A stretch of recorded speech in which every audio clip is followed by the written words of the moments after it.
And welcome back to Serie A podcast for the fans. I'm here as always with Bruno, and we've had an interesting week where a lot of the top teams they actually played against probably the minnows, one might call them, in Serie A, and it was a bit of copy and paste, I guess, for Milan and Inter and Juventus. But the two Roman clubs had bigger games. And how are you, Bruno? And how did you enjoy the weekend? Yeah, look, I'm good, thanks. And I'd just like to start by saying thank you to the fans. We've gone from nothing to 150 likes in the space of a couple of days. So if you're really liking the content, give us a like on Facebook, follow us on YouTube, and let us know what you want us to bring to you. So that's ultimately what we're doing here. But back to your point, yeah, look, it was a very interesting round. You really couldn't pick. You really could just pick all the winners. And in the top five, they all got maximum points.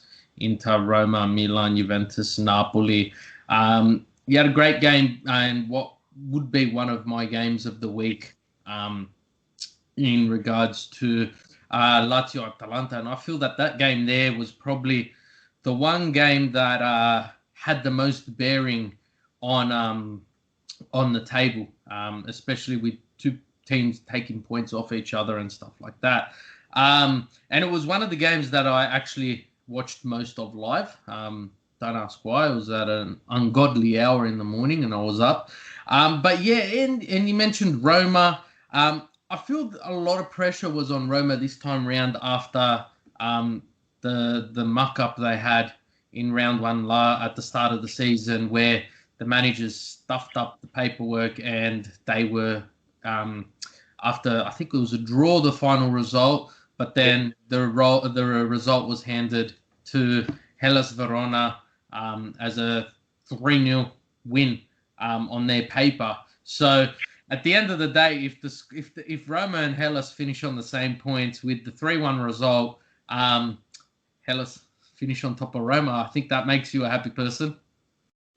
Yeah, it was good to see the screw up, and then they did it again, obviously in the Copa as well. They first time round was they fielded, I think, a player that was older, and they said that he was in the under 23s and he was 24 or something like that. And then in the Copa they made an extra substitute, which was a disaster, but that game there was all over after a few minutes in the first half. Roma scored three goals, and it's a credit to them. We know Dzeko. With Dzeko, obviously, and Fonseca having issues, I think that they really need to resolve the issues. But I guess, like you're saying with Atalanta, like these big clubs, you get these big star players like Gomez and Dzeko. They think that they're unreplaceable, and the teams come out and just keep on getting good results. And I think that Roma's been very much like an Inter as well this season, where they've been putting away the weaker teams. Yeah, and they've been clinical in doing it as well. And I think Fonseca has been doing a great job. They struggle a little bit more when they play the big teams, though. That's what the problem is. But given that the depth that they have, a lot of those players they bought, I thought they were going to be absolutely useless. But they've been quite impressive, to be honest. yeah. And look, Roma, and you touched on it earlier when the issue with Gasparini and Gomez came to fruition. The club as a whole and Atalanta came out and stood with Gasparini, and as soon as the transfer market opened, he was gone. And I feel with injuries at Roma at the moment, Dzeko is more on the irreplaceable side. There were rumours of a swap with Alexis Sanchez from Inter, and they've been quashed now. But yeah, look, I can see Dzeko making his way back into the squad, even if it is for the rest of the season. I feel he's a player Roma really do need. If you look at big chances created and big chances taken in a game Dzeko's one of the highest, and I just think he's no Gomez. You look at Gomez, he's surrounded by an amazing team, whereas Dzeko, no Zaniolo. I feel they're going to come to a resolution if they can't get a like-for-like player for him. If this was happened 2 weeks earlier, I could have seen a Mandzukic deal happening. But yeah, I could see them holding on to him and him playing Europa at least. Yeah, I think there's only the one option there, and that is for peace between the two. And someone needs to be the bigger man and apologise. And Roma's season's on the line because of this issue. I think because the longer it goes on, the more controversy there's going to be, and you don't want a Milik situation where a quality player gets frozen out of a team and just does not play. 100%. But Lazio, they went into the game only playing a couple of days earlier in the Coppa Italia against Atalanta, where they lost. They went into the game, and all credit to Lazio, they didn't feel the strongest of teams. And I said this to you earlier. I said I think Inzaghi is prioritizing. We go back 2-3 seasons. Coppa Italia is the priority for Lazio. But since then, they've evolved. They've turned into a great team, and they've qualified for the next round of Champions League in their group. So Coppa Italia is not on that list anymore. And I think Champions League qualification for next season's on the list, and you could see that with the team he fielded. And he basically turned the result on its head straight away. You go back a couple of days earlier, it was a 3-2 loss that Atalanta dealt at home, and Lazio then. I'm assuming they stayed in Bergamo. I don't think they would have went home and then went back. And they beat them 3-1 with Maricic and scoring pretty much instantaneously.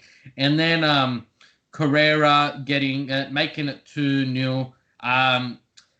Pasalic scored for Atalanta, but at 2-1, I still didn't feel confident. I just felt Lazio were just on top of them.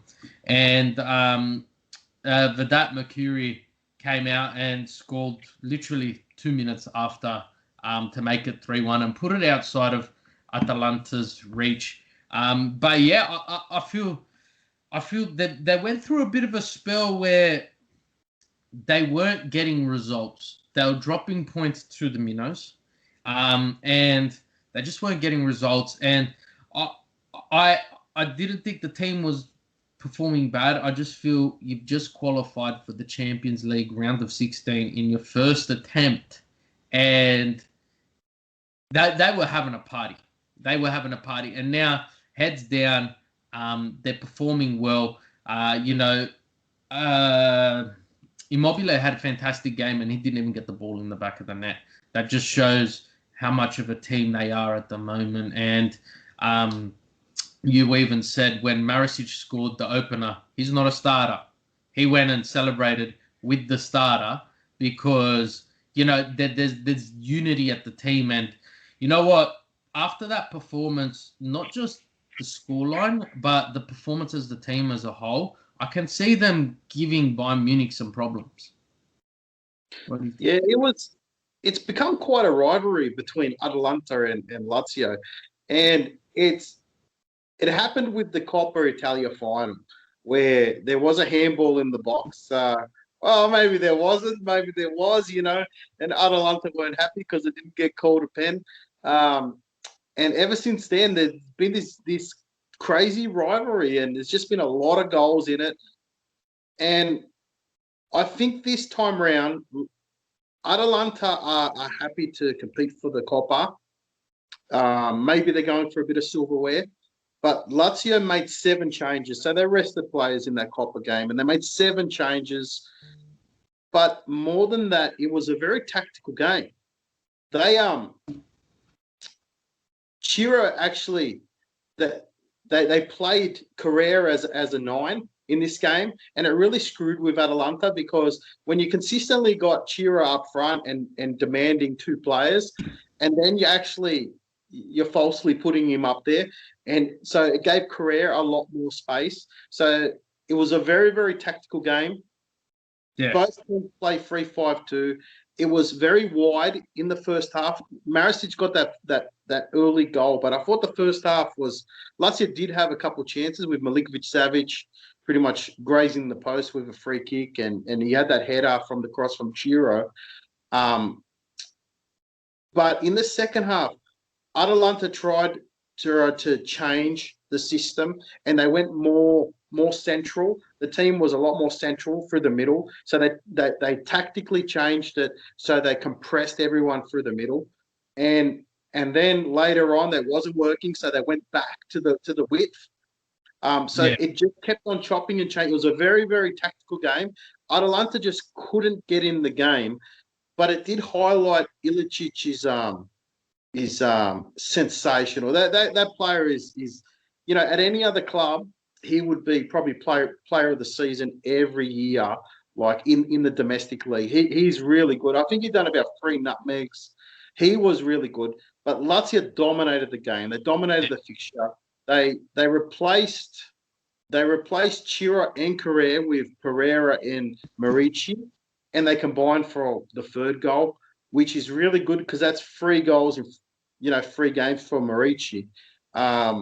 So that's really good for Lazio. But the run that they're on, where they've won 5 straight now, and the 5 in Serie A, and the 5 straight are a 3-1 win over Atalanta and a 3-0 win over Roma. So they're really in gear.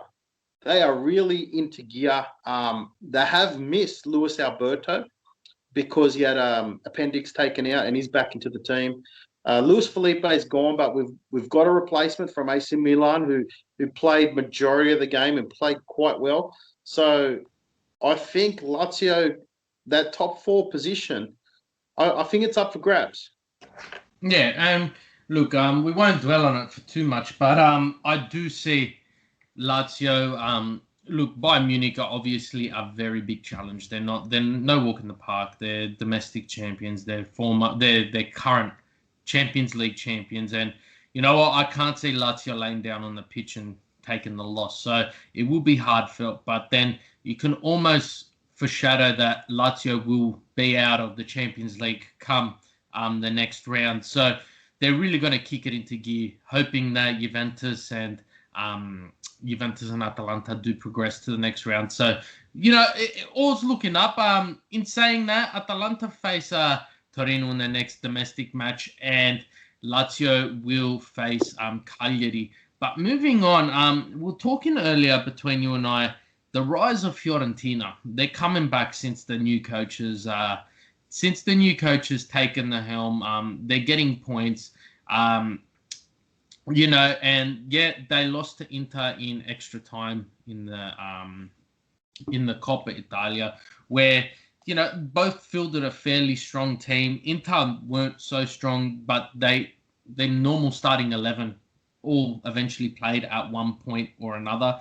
And they then got belted 6-0 by Napoli, and you could say that was a bit of a they needed the rest, and playing 120 minutes as Inter is different to playing 120 minutes as Fiorentina when you haven't got the pedigree or the manpower on the bench. But then they came back. They beat Crotone quite dominantly. It was a 2-1 win, but they were quite dominant. And then I feel that this week, although they come away with a point against Torino, they've sort of shot themselves in the foot severely. It was 1-1. Ribéry got on the score sheet. Torino, who else scores for them but Belotti? But they had a goal ruled off for offside. Vlahovic scored, and it was ruled out for offside. But then a yellow card was awarded to Castrovilli, and VAR intervened, and it was given a straight red. Ribéry scores in the meantime, and then Nikola Milinkovic got a straight red as well. So essentially for the last 25, 30 minutes, they had 9 men to Torino's 11 men. But straight reds equal a 2-match ban in Serie A, isn't that correct?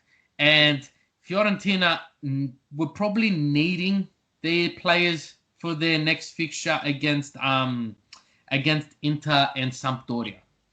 So, it's pretty much have they shot themselves in the foot? Is it season over for them already?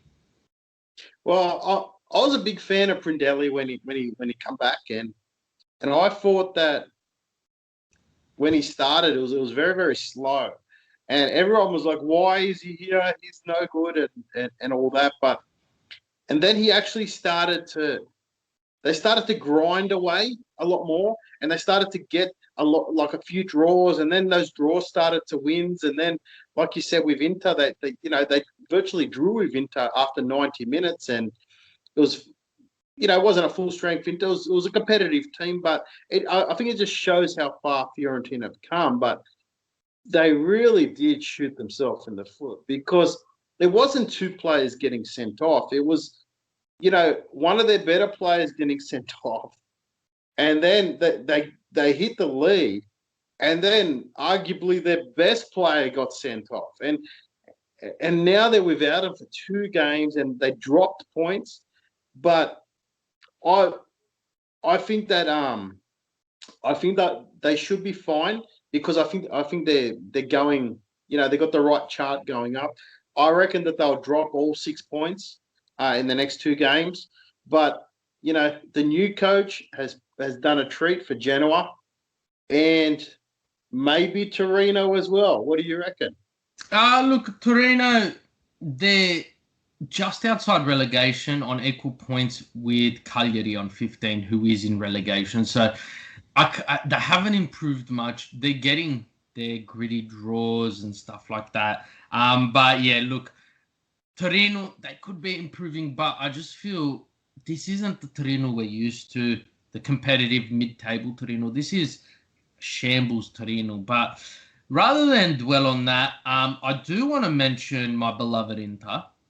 They did come out 4-0 winners to Benevento, with Martinez, after many, many misses in front of goal. He finally got the goal, and that was just against Benevento. Lukaku getting 2 goals. But I take 2 things away from this fixture that I feel that Inter, you're playing Benevento, so Inter should definitely be beating Benevento. There's no arguments there, but you can take some things away from fixtures like this that, other than the result. And my biggest one is Benevento did not register a single shot on goal that's on target, off target at all in the whole 90 minutes. And that's with Ranocchia playing in centre mid. And there is a statistic that he predominantly gets wins when he's played in the last couple of years, which, doesn't surprise me. Inter are keeping him at the club as more of a role model rather than a player, which you can see. But he was solid there. But the next biggest thing I take from this is Eriksen. That's now 2 games in a row. He's played the full, well, you can say he played the full game. I don't know if he played. No, he came on, I think, for Milan. I don't remember the derby that much because he came on fairly late there. Yeah, he came on late, but he got the winning goal in normal time with a great free kick. But he played the full 90 minutes here, and he played phenomenally. And he put in the free kick that led to the first goal, which was an own goal, but it was one of those own goals that you couldn't really defend against. Like, if the player got a touch on it, it was going into the back of the net. And he was my man of the match for this fixture. And I just feel there's been so much criticism around Inter and their treatment of Eriksen. Conte. There's been so much criticism on Eriksen himself, and he's just stepped up. And I just feel if you give him 2-3 more full games, he's just going to get better and better. And, when we signed him, I was extremely, extremely impressed with it. And this game, yes, it was against Benevento, but I think he needed a game against a team like Benevento to just oil up his parts and get himself going. But I'm excited to see. And Inter, they didn't play a full strength squad. They've got Juventus in the Coppa Italia. They did have De Vrij and Skriniar alternate during the game. Alexis and Martinez alternate as well throughout the game. Barella, he didn't start either. So I feel they're looking towards the Juventus fixture, but in regards to that, Fiorentina better look out because two main players for Inter in Lukaku and Hakimi are actually both suspended for the Juventus Coppa Italia fixture. So they're going to be fully fit and ready to go, which brings us to our next point. So for those who didn't see the derby in the Coppa, there was an incident, an altercation. We're not going to go too deep into it because it will lead to arguments. But there was an altercation between Ibrahimovic and Romelu Lukaku, which both led to both players receiving yellows. And you made the statement very early on, Ibrahimovic is the type of player to get into other players' heads, and it was quite unprofessional the way that Lukaku acted. I agree with some components, I disagree with others, but there was some breaking news which broke only recently in regards to that altercation, and you know more about it than me. So did you want to break that? Yeah, well, there's a committee now, and they're going to review it. They've called the referee in, and they want to know what he knows to make a decision on it. But the rules are the rules, and this is the key thing, that the referee can only send players off if he hears what they say. But the problem is that Ibra and Lukaku, they actually spoke in English.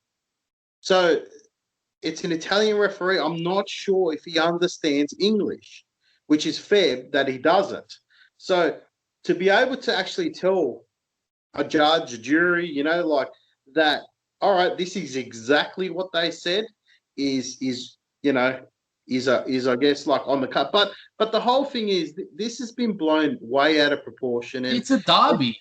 The tensions are high. Like if I didn't see that, it's like in Australia we have state of origin. You're not allowed to punch players in the face, but that's what happens because tensions are high. And derbies in Europe, football derbies in Europe are another level, and you're going to do whatever needs to be done. And I know Lazio have a beautiful banner when it comes to the Roma derbies in regards to Florenzi, right? And we love his mum.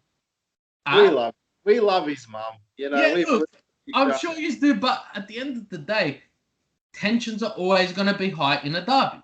And well, this is the whole thing. I don't think it even matters that it's a derby. We had Alessandro Costacurta come out, former Milan great, and he said, this is ridiculous. We have said much more worse things in a game, and this is just insane, like that.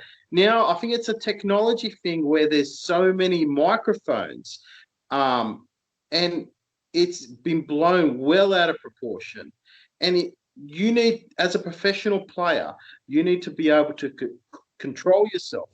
And that is why Zidane is such a loser, because, on the biggest stage of them all, when you're going to be tested, you're going to be tested, and you're going to be tested. And for him to just lose it, like he did in a World Cup final for the world to see. Look, Inter legend Marco Materazzi became an Italian icon after that. And he done nothing wrong. He really done nothing wrong, because this is what professional sport is all about. You need to be able, you're walking with this player for 90 minutes. A defender is walking with, what do you think they're going to talk about? Oh, how was your day? How's your wife? How's the kids? No, they're going to be saying that your kids are actually my kids, mate. So it's, And if they're not doing it and they're not upsetting their opponents, then you know what? They're not trying. And for me, this has been blown well out of proportion. I don't think, I really don't think there was anything racist there. I think it was just having a go at Lukaku because of the Everton And day. look, let's not get into the logistics because there's been Yeah, that many different reports of what's been said, what wasn't said. No one's actually got an exact idea of exactly what was said. So, talking about refereeing, it's been a highly contested topic, and it's the Milan and penalties. And we spoke about it earlier, but in penalties, Milan have been awarded 14 penalties this season. They're currently top of the league in regards to penalties awarded. Now, in second place is Sassuolo, Juventus, and Roma with 5 penalties. So there's a 9 penalty gap between the team being awarded the most penalties and the team who's been awarded second most. 9 penalties. Now, you look to the penalties conceded. Sampdoria has gotten 7 conceded this season, and Milan's only conceded 5. Lazio 3, Inter 4, Roma 4. You know, so penalties conceded are quite level. So teams have received approximately, average around the same amount of penalties per team. After 20 games, you've got 7, 7, 6, 5, 5, 4, 4, 4, 3, 3, all of that stuff, with Parma only receiving 1 penalty against them all season. But penalties awarded. It reminds me of 2005 with Juventus. And it was always critical penalties were awarded at critical points in the game to give them the win or the draw. What do you take into account here? Because last season we saw record numbers of penalties being awarded, and I put that down not to terrible refereeing, but to new refereeing and VAR and constant changing of rules throughout the season. But this season we've seen a lot more consistency in regards to penalties, a lot less being awarded, except for Milan. What do you think? Well, I think that Milan this season are very, very tactically smart. We've seen against Inter, when they played against Inter, they got to a lead and then Inter absolutely dominated them for the rest of the game. And even in the recent Coppa game, Milan got to a lead and then Inter dominated them. So Milan tactically, they go for the win and then they defend. So you can't. So the fact that that Milan haven't got as many goals as other teams is irrelevant because of tactically the way they play. Now, last year Lazio got 16 penalties, I think it was, but they got it because they were one of the most attacking teams in the league. And when you're attacking that much, you're bound to be getting these penalties. Now, with the rule changes, like you said, a lot of those penalties were very, very soft. But everyone was getting the soft penalties. It wasn't like Lazio was getting a favour. And I feel the same thing's happening here. I feel when Milan's attacking, I feel like, they're attacking quite well. I've seen some other stat today that I think Milan have hit the post more than any other team as well. So when Milan are attacking, they're a genuine threat. They do it really well, and they draw the foul, or they get the handball. And I just think that that's all it is. I really don't think that there's any conspiracy theory. I think that it's tactically the way they play. They play very, very good defensively, where then, as you've seen with Inter earlier on in the season, they were conceding, and Inter wouldn't start playing until they were down 2-0, then they go on to win 5-2. Where AC Milan are doing the complete opposite. They're generally smashing teams, getting a lead, defending, and that's about it. And and if they're behind, then they attack, and then they draw a penalty. So I really don't think that there's any dodgy thing happening. I think that they're on top of the table for a reason. I think that that every game has a different referee that sees things a little bit different. And we've been seeing that. I think the refereeing has been poor this year. I think it's been very poor this year. Yeah, I but think, I feel it's been fairly poor. So it hasn't favored, like, I haven't seen many games where the referees favored one team more than the other. I think it's been poor, but it's been poor for both sides. But I could talk about refereeing and conspiracy theories all day. But I'm going to bring my attention to the games which are happening quite shortly. So we've got the Inter Juventus in the first leg of the Coppa Italia. But I want to draw your attention to the following Coppa Italia fixture, the other semi-final between Atalanta and Napoli. And I want to put this question to you. Napoli lose and get knocked out of Coppa, is Gattuso gone?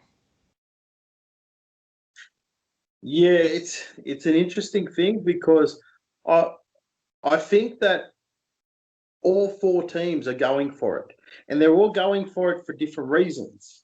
Um, and it's very, very interesting sort of thing because I think there's contract negotiations with Gattuso, and Gattuso wants to be in charge, but we all know Napoli's president is a pain, and you just look at what he done with Ancelotti and yeah, so reports say he's been talking to Sarri again. That that has come up. I've So heard rumors of Spalletti as well, so I don't know what's happening. yeah, well, the whole thing is that Napoli are actually, the way I see it, Roma are overachieving. Their squad isn't as good as their position. Napoli are overachieving because their squad really isn't that good, and they're overachieving.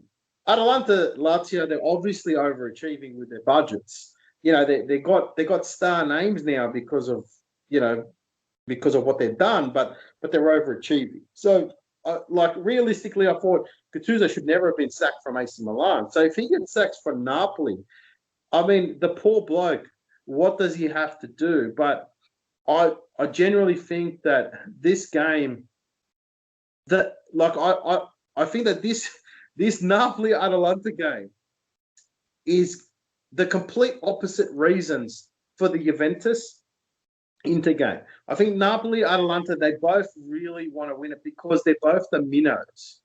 Well, I, Napoli are defending champions. They won it last season. And, you know, you always want to go for that second one in a row. Two in a row is better than one in a row. But I said this to you earlier today, or it was yesterday, whenever we spoke. I feel Atalanta are going because they've done so well, right? They've done fantastic, and last year they went through the Champions League, they requalified for Champions League, all of that. But they've got not a single trophy to show for it, and I just feel Gasparini has done wonders with this team, and I think any fan from Juventus, AC, Inter to Crotone can appreciate what he's done with the team he's got. But yeah, I feel Gattuso's fighting for his job unfairly, but I feel in this day and age, your job becomes under scrutiny very quickly. And Atalanta looking for that silverware, but it takes us to the other fixture, which is happening earlier, later, what is it? Less than 12 hours from now. And that's Inter Juventus, where Inter just come off a 2-0 win against Juventus. That was in a domestic fixture. Now we're in the semi-finals of the Coppa. As an Inter fan, this cup does not faze me at the moment. I feel you win this cup, you're not forgiven, right? You come last in the Champions League group, okay. You've said you want to win the Scudetto, okay. You're doing well. You're on track. You're on track to put a fighting finish to the end. I don't feel that this cup is redemption for Conte, but we drew Juventus. So, as a fan, it's well, you want to beat Juventus any chance you get. Whereas you've got Pirlo, his first season, he's already gotten his first trophy. Only a week ago, in the Super Cup. Now he's hungry. You know, we could sort of write them off. Champions League. You can't write them off. Sorry, on the Champions League. You can never write them off in the Scudetto, but every week it's getting more and more distant from them. Is this his chance to get 2 trophies this season? What do you think?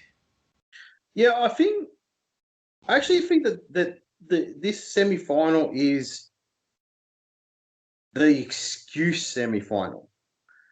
I think that if Juventus come away and beat Inter, and Inter field a strong 11, their strongest 11, then I think Juventus will say, oh, the only reason you beat us in the league is because we had the Supercoppa the game after.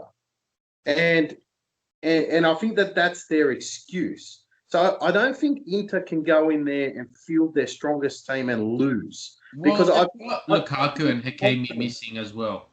Yeah, but I mean that's generally standard. You're going to have players injured and suspended and all that. So I don't think that Inter can field their strongest team and lose and hold credibility for the 2-0 win. And I think that that's why I said excuses. You know what I mean? Because at the end of the day, Inter beat Juventus 2-0 in the league. But this is going to be very interesting because I kind of feel that like the whole world is going to find out. If they field their best teams, the whole world is going to find out. Are Juventus as good as the last 9 years? Yeah. Or are Inter the real deal, and are they going to be title contenders? Because McKennie, for me, is huge for Juventus. He's such a big sort of player for that team, and I really can't pick this. I think Pirlo wants it more because he wants the Coppa, because as a new coach, he hasn't won he won the Super Coppa. So for him to win the Coppa would be great. But, you know, if I'm Conte, I'm fielding a second string team and just copping the loss. If you know, going for the title, because for Conte, this means nothing. Yeah, look, you said to me after the derby, or did you watch the derby? I watched the last 10 minutes. Are you excited? Yeah, you get happy you beat Milan, but I said to you straight up, it's the Coppa. You know, you take me back 2-3 years, I get excited. We're into the next round, got a chance at a title. But I feel, yeah, like you said, it's the excuses. And if Inter go into it full strength, you're looking at backlash. But then you've got Inter's excuse of, well look, we're facing the Scudetto, right?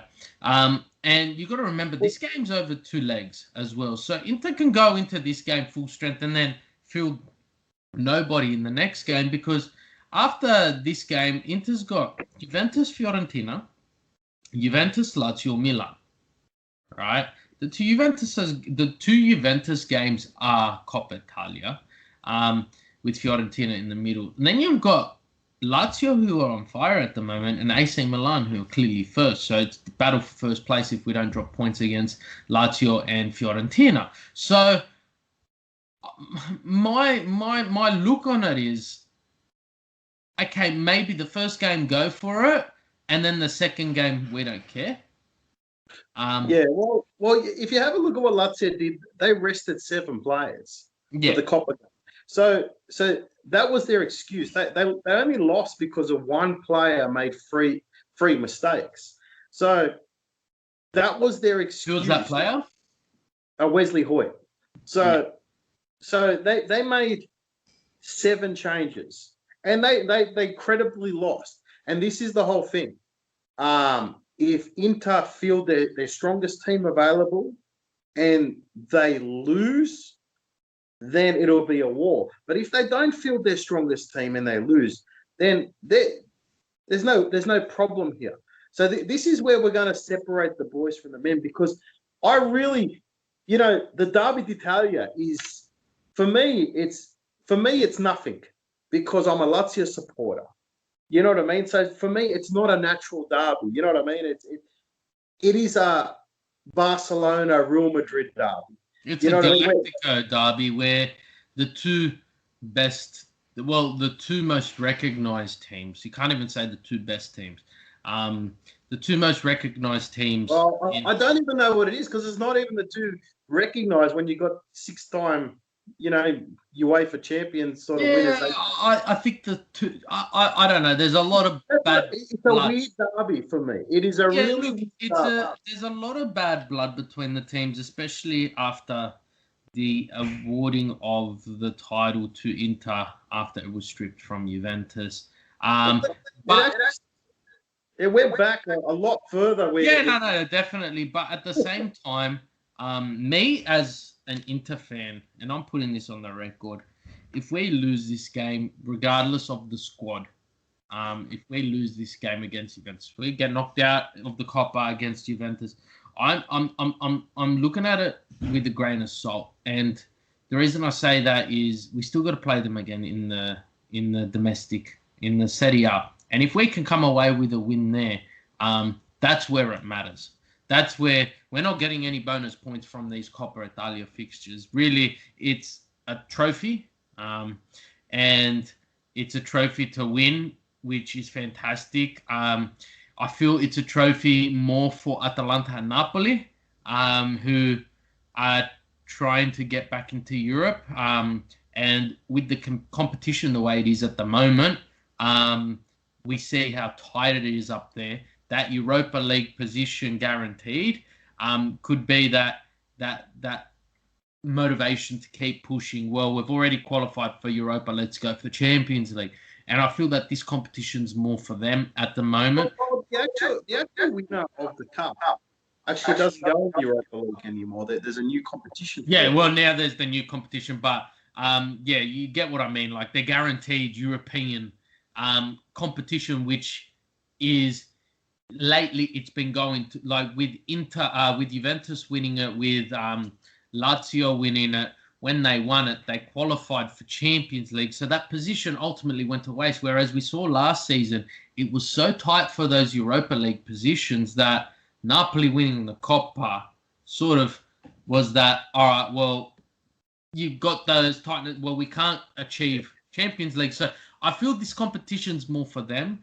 But yeah, look, as an Inter fan, I'm going out there and I'm saying I don't care about these two results against Juventus, but if we get belted by Juventus in the Serie A with 3 rounds to go or 2 rounds to go, whenever we play them, that's where the excuses are no longer valid.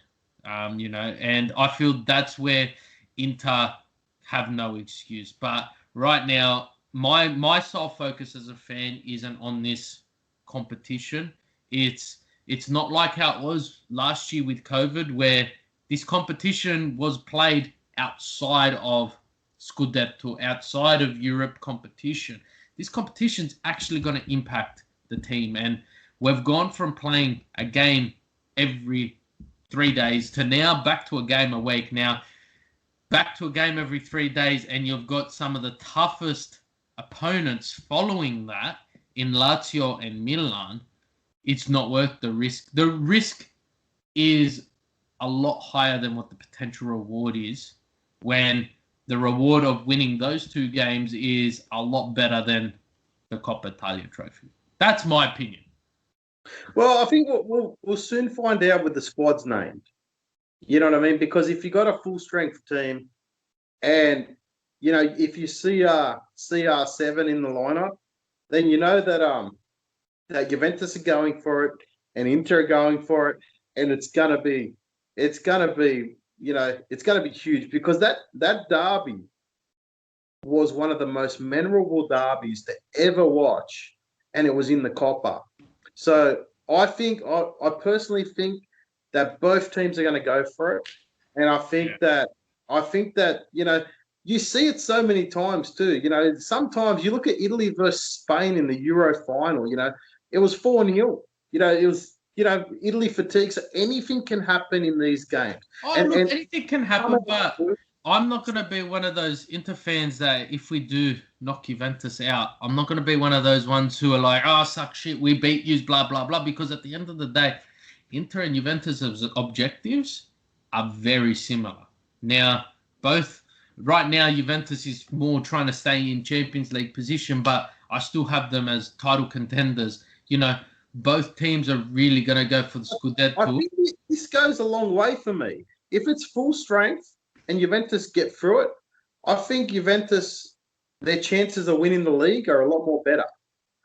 Just because they're able to beat the number one challenger. You know what I mean? So this is, I think we'll learn a lot out of this if they're at full strength. If they're not at full strength, then it's almost a dead rubber.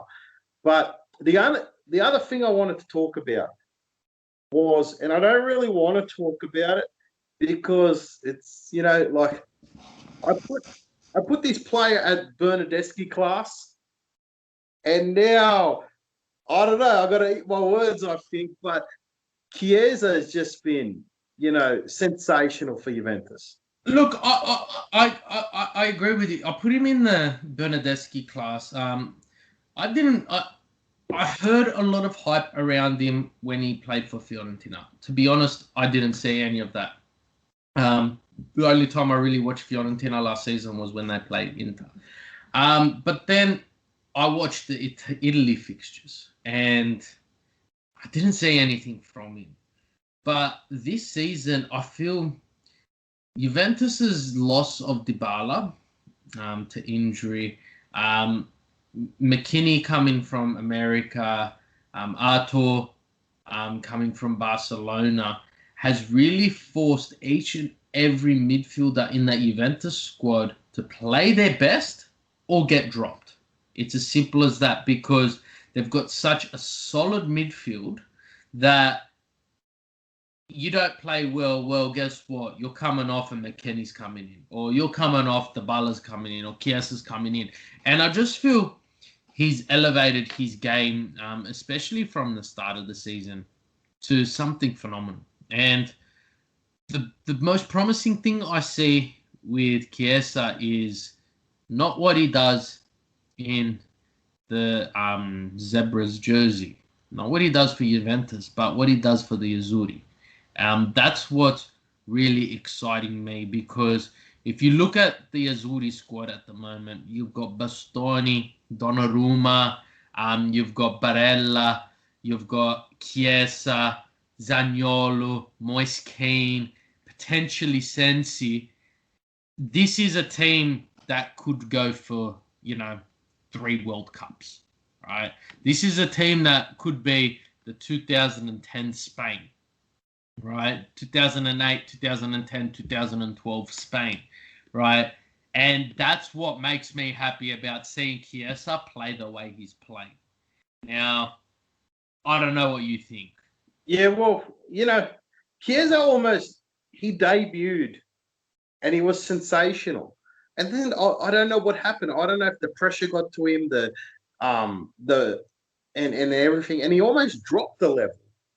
At Fiorentina, I'd say it was probably the pressure, because you had Simeone there, and yeah, they had a good thing happening, and then they didn't, and very inconsistent. So he did show the quality, but then he didn't. He was terrible for me. But for me, there's him who is actually, for me, he's a starter now in the national team.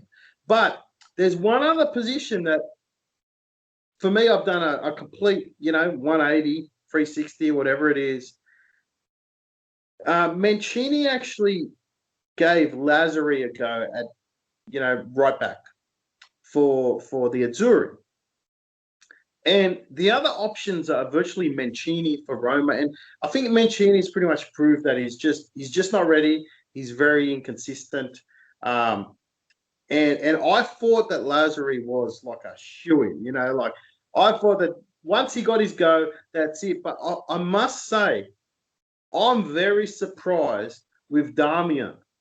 I think that he's been a surprise for me because I mean I saw these play. I was never happy with him when he played for Italy. Absolutely never happy. I just didn't see what everyone else saw. He went to Manchester United and he was dreadful.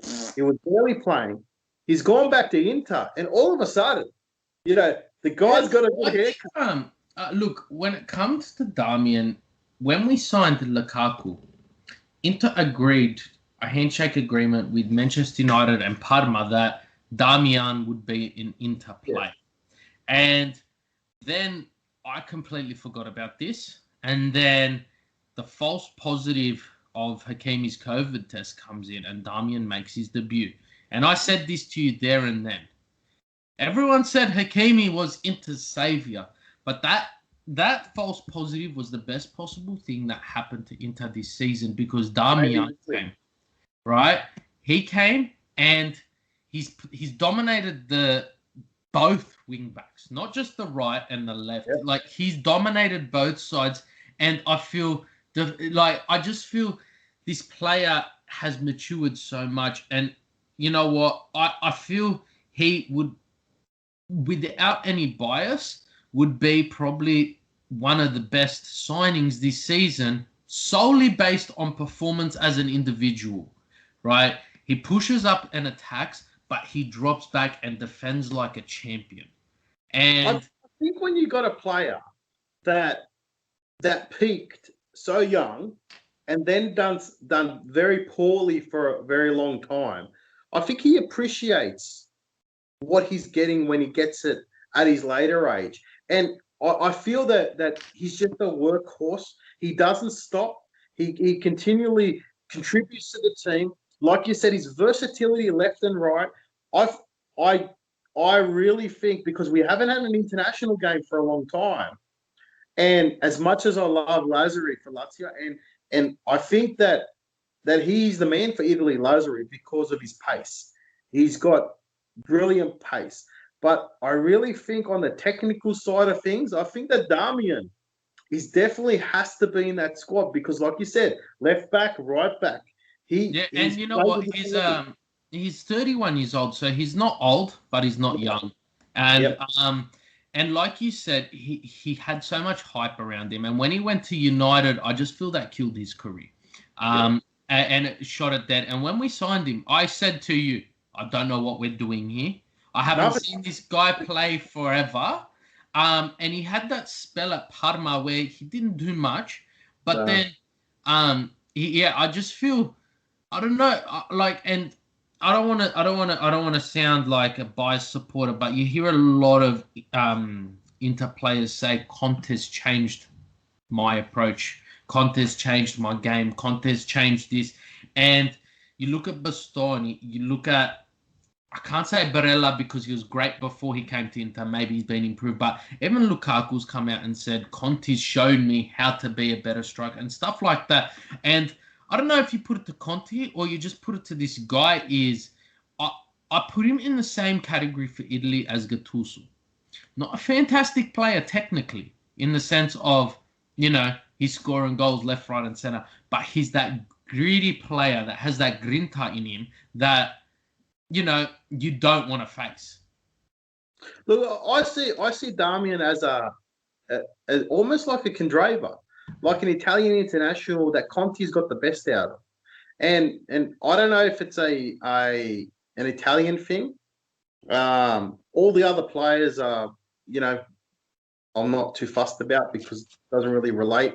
I guess Lukaku doesn't, he's a Belgian player, so I don't particularly care. But, like with Lukaku, with Darmian, as an Italian international player, I think he's going to add to a team that is very mixed with youth and experience. And I think that he's sort of right in the middle where, because like you said, 31 is a perfect age. And for me, I think he's going to be a valued squad member in that team. And I think I think he really does have a lot to offer. I think Inter need to use him more because... Well, I feel if fully fit, Inter may potentially have 3 of the 4 potential back line for the Italian squad with Bastoni there, If he keeps going the way he's going, you can't not give the guy a start.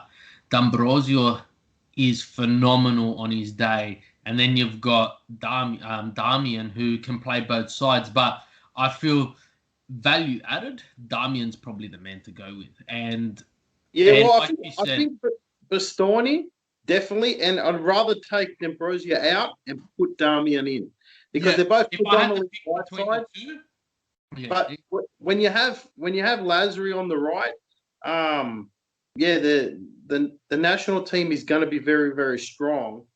And that's what Lazio is doing right now. We have Marasic, who is a right side winger playing left, and we have Lulic, who's a left-hand side coming back from injury, and we have Lazary playing on the right. So Marasic can virtually play both sides. So Lazio can be very, very versatile because if you play like Damian, then you can judge what you want to do. You can keep him there, you can swap him, like you can do whatever you can do. Like generally when you got your free subs, you like to change your wing backs. You know what I mean? Or your strikers. You don't want to disrupt the center of the midfield. So with a player like Damian, you don't even have to take him off. If he's on the right, you can switch him to the left. And you can actually change the game by almost making two subs in one. Because you've seen it happen so frequently with Inter at the moment. He'll be on the right, and then Hakimi will get subbed on for Ashley Young, and Damian will switch to the left. And that side, and it just like you said, in a three substitute world, that's what you see more of, and that's worth its weight in gold. But is there anything else we got to cover, or have we pretty much covered everything in this hour-long episode? Yeah, I know. Yeah, that's actually there's one thing. There was one more thing. Is I think that Italy has been blessed this season with leading goal scorers. We have the best players, like the best names. Zlatan Ibrahimovic, Romelu Lukaku, Cristiano Ronaldo, and Ciro Immobile. Like Ciro is massively underrated at Serie A. He's won the leading goal scorer 3 times. And then you have the legends, the absolute legends with Ibra and Ronaldo, and then the Belgian all-time top goal scorer in and a record Inter first season goal scorer in Lukaku as well. So I think that Italy have the best strikers, and they're almost going toe for toe too. Like it somehow worked out where Zlatan hasn't really played, but he's still pretty much up there. And you got Lukaku, Ciro, and Ronaldo virtually 3 goals apart or something like that. If you had, so Ronaldo's on 15 with Lukaku on 14, Immobile on 13, and Ibra on 12. But if you take into account all the penalties missed, Ibra would be on 18 or something like that. He's been horrendous in front on the spot. So, excuse me. So look, I feel it's a testament to how Italian soccer's evolved as well. How Italian football's evolved into this high goal scoring fest, non-stop basically all the time. You go back to the Invincibles of Juventus, and it was score a goal in 10 minutes and then they defend for 80 minutes and then they win 1-0. They win 1-0. They win 1-0. They win 1-0. They win 2-1. They win 1-0. And I just think they've picked up a lot from Spain. They've picked up a lot from the Premier League. They've picked up a lot from all over the world. And, these signings, these players, they're not in their prime. Ronaldo's not in his prime. Zlatan's not in his prime. And they're still performing amazingly. And we're just blessed to see them. But I think when you say they're not in their prime, I think that these guys have actually evolved into not the box-to-box player anymore, but the finishing product. So they I don't generally know. Ibra was all over the pitch against Inter when we played. He was up and down. But you know what? I'm glad you used the word evolved, because I feel these players have evolved into not just goal scorers but mentors on the pitch. And sometimes you can do and I used this example today actually with a friend of mine, Van Dijk for Liverpool. He might not score a million goals, but the value he adds on the pitch as a mentor and as a leader, you can clearly see what's happened to Liverpool since he copped his injury. And I feel that these players, although they might not be scoring these bicycle kicks and scoring week in and week out multiple goals, they're adding so much more value training with these players and being on that pitch with them. Yeah, well, I think last year Chiro had 9 assists. You know, like 9 assists is a lot of assists, particularly for a leading goal scorer.